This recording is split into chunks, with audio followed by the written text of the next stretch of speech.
Hello बच्चों, let's read the question. The question says, in an electrode concentration cell, the cell reaction ZnC1 to ZnC2 will be spontaneous if C1 is greater than C2. ये हमको question में बोला गया है. सो अगर हम इसका की कॉन्सेप्ट निकालेंगे, ओके, सो अगर हम यहाँ पे इस क्वेश्चन के लिए की कॉन्सेप्ट लिखें तो इस जो हमारी ये जो एक क्वेश्चन है इसका की कॉन्सेप्ट हो जाएगा ई सेल. ओके, यानी कि सेल का पोटेंशियल निकालना ही इसका की कॉन्सेप्ट है. सो देखिए, सबसे पहले इसको समझते हैं. तो वी नो दैट कि यहाँ पे हमको गिवन है Zn concentration with C1, Zn with concentration C2. तो बेसिकली इसमें क्या बनेगा, ये कंसंट्रेशन है तो एक जिसका एनोड बनेगा उसी का कैथोड बनेगा. तो एनोड पर क्या होता है, हमेशा एनोड पर होता है ऑक्सीडेशन. सो Zn से किस में चला गया है, Zn2 प्लस 2 इलेक्ट्रॉन. ओके, हमको इसकी कंसंट्रेशन क्या गिवन है, C1.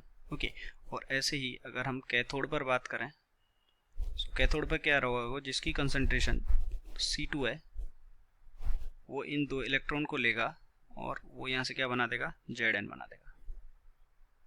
ओके, सो अगर हम नेट रिएक्शन लिखें, सो नेट रिएक्शन क्या हो जाएगी, Zn plus Zn2 plus, okay, और इसकी कंसंट्रेशन है कितनी, C2 gives Zn plus Zn2 plus, और इसकी कंसंट्रेशन क्या है, C1. सो अब अगर हम इसके लिए ननस्ट इक्वेशन लिखेंगे, सो वो कितना हो जाएगा, अगर ये कंसंट्रेशन सेल है, कंसंट्रेशन सेल के लिए जो ई नोट सेल है वो क्या होता है, 0 होता है.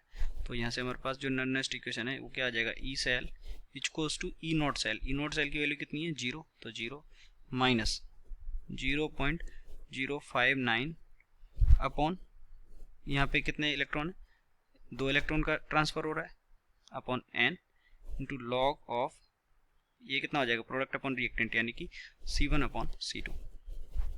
ये हो गया. क्वेश्चन बोला गया है कि स्पॉन्टेनियस होगी. स्पॉन्टेनिटी के लिए हम क्या करते हैं, स्पॉन्टेनिटी के लिए हम डेल्टा जी कैलकुलेट करते हैं. तो डेल्टा जी जो है वो क्या होता है, minus n F E cell. और स्पॉन्टेनियस के लिए नेगेटिव होना चाहिए. अगर ये नेगेटिव होना चाहिए तो जो ई सेल है वो क्या होना चाहिए, पॉजिटिव होना चाहिए.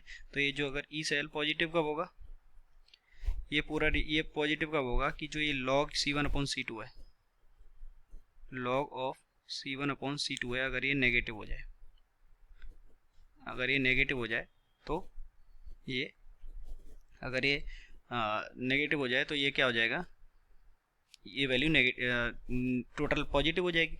तो ये नेगेटिव हम जानते हैं कि जो लॉग है वो 1 से छोटी वैल्यू के लिए क्या होता है, नेगेटिव होता है. यानी कि जो C1 अपॉन C2 है वो क्या होना चाहिए, लेस देन 1 होना चाहिए. C1 अगर C1 upon C2 less than 1 हो जाएगा, सो C1 क्या आ गया, लेस देन C2.